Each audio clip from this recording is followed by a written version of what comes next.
Oke, salam jumpa pada pembahasan materi SQL.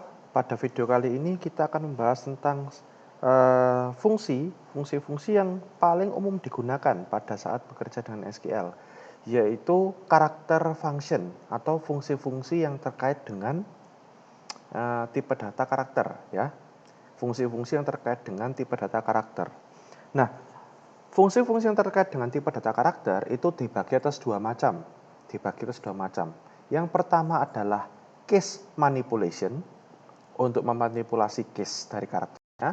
Lalu yang kedua adalah karakter manipulation itu sendiri. Jadi kita akan bisa memanipulasi tulisan ataupun teks itu. Ya, seperti itu. Nah, pada video ini saya akan menunjukkan beberapa contohnya. Seperti apa contohnya? Tunggu sebentar.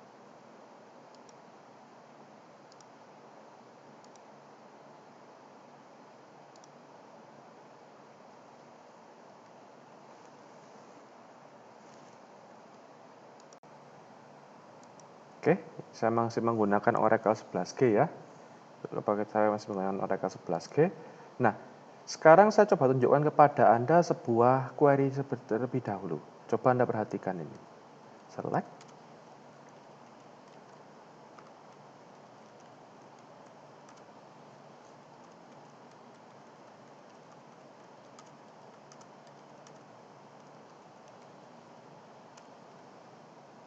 Nah, ini Anda lihat. Di sini saya mengquery sebuah select, lalu di sini ada upper first name dan lower last name. Ya.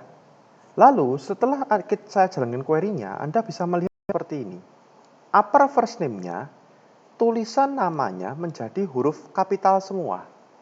Ya, menjadi huruf kapital semua. Sedangkan jika menggunakan lower, hurufnya menjadi huruf non-kapital, huruf kecil istilahnya ya kalau di sini. Huruf non-kapital. Jadi, ini adalah contoh untuk penerapan apa tadi istilahnya itu? Case manipulation. Kita memanipulasi case-nya. Yang satu, yang upper memperbesar case-nya menjadi kapital, kalau yang lower memperkecil case-nya. Seperti itu. Ya. Di sini saya langsung gunakan satu query untuk membuat dua contoh untuk upper dan lower. Ya. Lalu berikutnya saya akan coba mencontohkan kepada Anda bagaimana tentang karakter manipulation-nya sendiri. Ya, karakter manipulation-nya. Nah, pertama-tama saya akan melakukan ini. Saya mengambil nama karyawan, nama depannya saja, nama belakangnya saja, dan jumlah karakter nama belakang karyawan. Nah, seperti ini. Nama belakang karyawan dan jumlah karakternya. Query-nya seperti apa? Select, last name, nama belakang ya. Lalu, saya gunakan ini, sebuah fungsi, namanya length.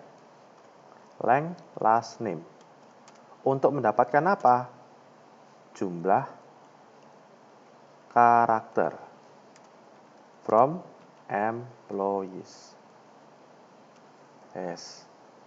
Nah, saya scroll ke atas biar Anda bisa kelihatan query-nya juga. Nah, ini query-nya. Nah, bisa Anda perhatikan bahwa last name dan length last name. Ya, length last name. Jadi yang saya cari length-nya atau panjang karakternya adalah last name juga. Kita buktikan. Abel, A-B-E-L, ada 4 karakter. Ya, Abel ada 4 karakter. Atkinson ini ada 8. AT 2, KI 2, 4, NS 2, ON 2, 4, 8. Ya. Austin ini 6. Nah, seperti itu. Jadi length ini adalah sebuah fungsi untuk mengambil jumlah karakter pada sebuah tulisan. Seperti itu. Oke. Lalu contoh berikutnya saya akan membuat sebuah contoh yang sedikit kompleks ya. Sedikit kompleks. Saya akan mencoba membuat inisial ya, inisial dari nama setiap karyawan. Inisial dari nama setiap karyawan. Ya, nama saya Adrianus Wijaya. Kalau di inisial berarti harusnya A dan W. Nah, inisial biasanya juga huruf besar semuanya, ya, huruf kapital semua. Istilah saya huruf besar, istilah lama, huruf kapital semua. Maka jika permisalan namanya mungkin Adrian Sujaya, maka keluarnya adalah AW. Nah, seperti itu. Bagaimana membentuknya sekarang? Nah,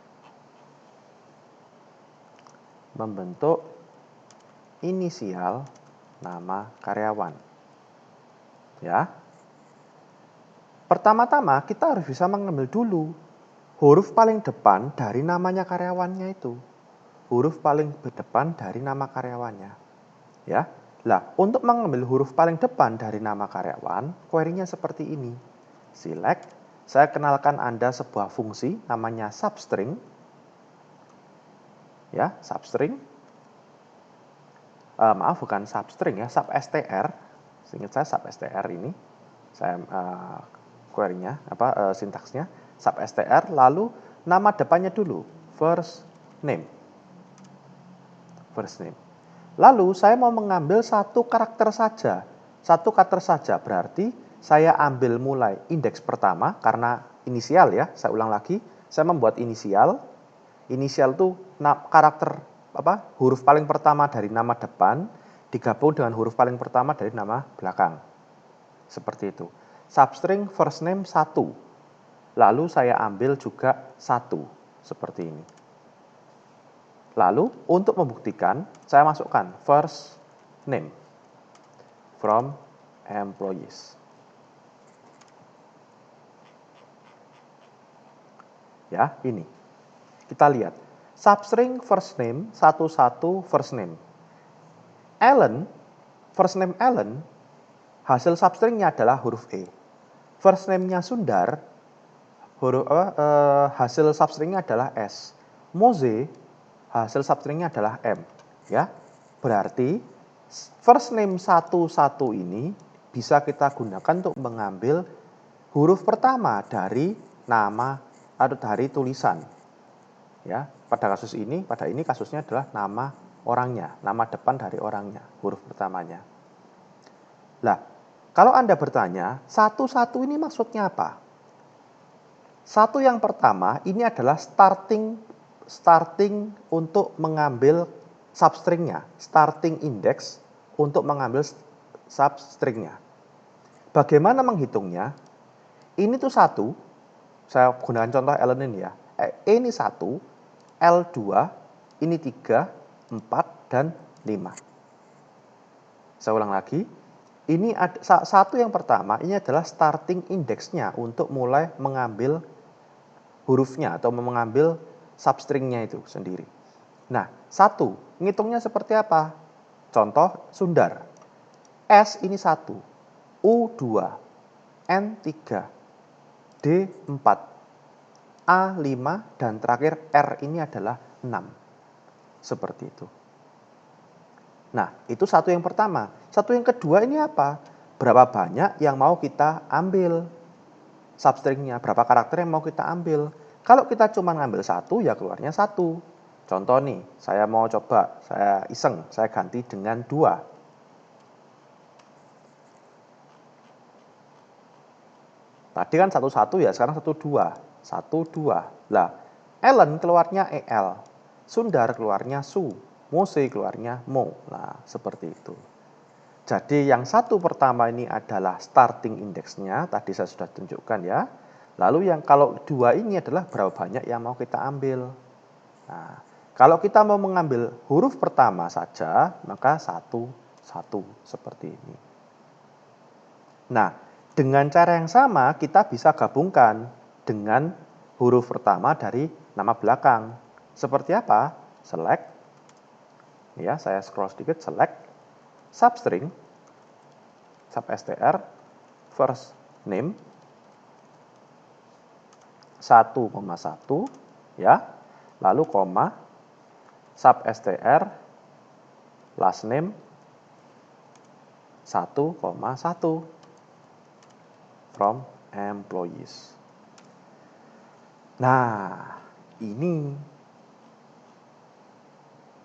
ya. Kalau first name 11 ini adalah huruf pertama dari first name-nya, Kalau last name 11 adalah huruf pertama dari last name-nya. Nah, sekarang kita sudah dapat ini dua-duanya. Nah, sekarang kita tinggal jadikan dua nilai ini menjadi sebuah singkatan. Nah, kalau singkatan kan tidak mungkin dipisah kolom seperti ini. Pasti jadinya satu kolom dengan nama inisial. Ya, saya ulang lagi ya. Kita sudah berhasil mengambil huruf pertama dari masing-masing nama depan dan nama belakang. Yang tersisa adalah kita tinggal mengambil ininya saja, mengambil indeks kita tinggal menggabungkan. Saya minta maaf. Kita tinggal menggabungkan saja dua nilai ini sehingga menjadi satu kolom, yaitu inisial. Nah, di beberapa video sebelumnya saya sudah sempat menunjukkan kepada Anda bagaimana menggabungkan tulisan. Nah, kita gunakan cara yang sama. Tinggal mengganti ini. Petik-petik dan akhirnya di sini kita kasih S initial seperti ini. Enter. Ups. Oh, sorry, kenapa saya kasih petik di sini? Enggak boleh. Enter. Select substring. Oh ya, from employees. Select substring first name 1,1 di concat substring last name 1,1 S. Oke, inisialnya sepertinya sudah digunakan kata kuncinya. Berarti inisial gini aja. From employees. Coba saya enter lagi. Nah, tadi itu kata inisialnya ini ya, kalau saya melihat secara query harusnya sudah benar. Ya, tapi ketika saya jalankan bentrok from-nya tidak diketemukan padahal di sini ada from-nya. Ya. Saya ulang lagi. Ini kenapa error? Yang pertama ini kenapa error?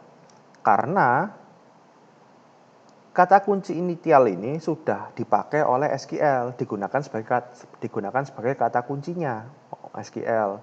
Sehingga tidak bisa kita gunakan sebagai alias. Ya, itu masalahnya. Kita tidak bisa menggunakan kata initial sebagai alias. Nah, akhirnya saya ganti dengan inisial. Ya, saya jalankan. Nah, inilah hasilnya Anda lihat. Sudah menjadi satu kolom. Yes. Ya. Jadi substring 11 ini digunakan untuk mengambil karakter pertama. Kalau Anda ingin mengambil lebih banyak lagi, Anda bisa rubah-rubah di bagian ininya. Ya, kalau yang di sini kan sumber teksnya di mana, jadi Anda bisa menyesuaikan sendiri. Oke. Satu contoh terakhir dari saya. Ya, kita ini kan di kampus Universitas Dinamika ini, NIM kita, ya, NIM-nya mahasiswa, itu kan ada ada angka 0 sebelum nomor urut, ya. Jadi kalau Anda cek NIM Anda, 4 digit terakhir itu adalah nomor urutnya, nomor urut Anda, ya. Nomor urut Anda. Jadi, bagaimana sekarang kalau kita ingin nilai angka yang kita punya itu bisa ada 0 di depannya untuk melengkapi. Misal, dari 1 menjadi 01, 2 menjadi 02, 3 menjadi 03, 10, 010, dan seterusnya. Nah, coba nih saya tunjukkan kepada Anda contoh satu lagi, yaitu ini. Menambahkan angka 0 di awal angka. Nah, caranya seperti apa? Kayak gini. Select LPAT. Nah, employee ID. Coba saya pakai employee ID.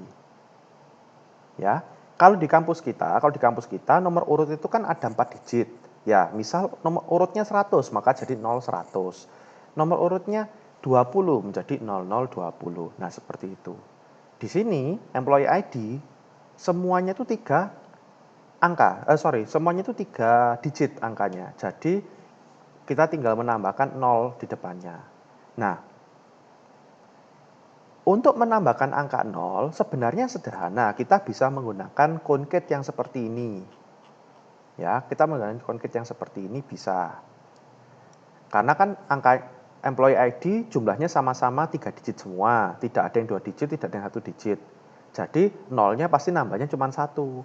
Nah, tapi kalau menggunakan cara ini, ya, cara ini tidak fleksibel. Cara ini tidak fleksibel. Saya tunjukkan kepada Anda cara yang lebih fleksibel, yang nanti kalau Anda terapkan di 2 digit ataupun 1 digit, jumlah nolnya juga bisa mengikuti. Gini. Kita menggunakan LPAD ya, ya, employee ID misal seperti ini saya tambahkan, misal saya buat harus ada 4 digit nomor urut itu, harus ada 4 digit, saya kasih 4. Nah, yang kurang kita kasih apa? Kita kasih dengan angka 0, seperti ini, from employees. Nah, Anda lihat ini. Select LPAD employee ID 40 from employees ya. LPAD ini tujuannya adalah menambahkan huruf atau menambahkan karakter di sebelah kiri tulisannya. Jadi kalau tulisannya ini adalah employee ID, maka dia menambahkan karakter di sebelah kiri dari tulisan employee ID ini. Nah, menambahkan karakternya berapa banyak yang ditambahkan, kita lihat. Maksimalnya harus 4. Berarti kalau employee ID-nya 3 digit, nambahnya cuma 1. Karena 4 dikurangi 3, 1. Kalau employee ID-nya 2 digit, maka nambahnya 2. 4 dikurangi 2 sama dengan 2. Seperti itu. Lalu karakternya apa yang ditambahkan? Nah, kalau di sini kita menambahkan 0. Bisa kita ganti dengan simbol lain. Misal contoh nih saya ganti dengan bintang seperti ini. Saya enter. Nah, bisa juga muncul bintangnya. Kok misal saya maunya 5 digit saja. Lalu dikasih 0. Nah, ini kok saya jalankan, nolnya nambah 2. Nah, seperti yang bisa Anda lihat. Oke. Ini adalah LPAD. LPAD ini ada kembarannya RPAD. Kalau RPAD, right, ya. Kalau L ini left, kalau R itu adalah right. Di sebelah kanan dari ininya, dari tulisannya apa, kayak gitu. Oke. 3 contoh ya. Tadi saya sudah menunjukkan kepada Anda lower dan upper, ya, lower dan upper untuk memperbesar dan memperkecil kapital dari karakter dari tulisannya. Lalu di sini saya juga sudah menunjukkan kepada Anda beberapa fungsi untuk manipulasi. Pertama tadi length. Length itu untuk mengambil panjang karakter atau jumlah karakternya. Mana tadi ya? Length. Agak panjang. Nah, ini dia length. Ini ya, mengambil karakternya, mengambil panjangnya. Lalu tadi substring untuk mengambil karakter. Ya, misal substring, nama saya Adrianus Wijaya, diambil Wijayanya saja atau diambil Adrianusnya saja. Nah, atau diambil ADR-nya saja. Nah, itu menggunakan substring ini. Ya. Menggunakan substring ini. Lalu yang terakhir saya sempat menunjukkan kepada Anda LPAD. LPAD ini ya kalau saya melihatnya sih sangat berguna jika membuat password sederhana atau membuat semacam nomor urut yang hasil kombinasi. Kalau di sini kan datanya nomor urut itu nomor urut beneran. Tapi kalau di tempat-tempat lain mungkin saja kayak ID karyawan itu bisa hasil kombinasi angka. Nah, ketika ada hasil kombinasi angka, LPAD RPAD ini bisa jadi dipakai. Seperti itu. Oke. 3 contoh sudah saya berikan. Sampai di sini dulu video kali ini. Semoga bisa berguna bagi Anda dalam membantu belajar. Terima kasih dan sampai jumpa lagi di video berikutnya.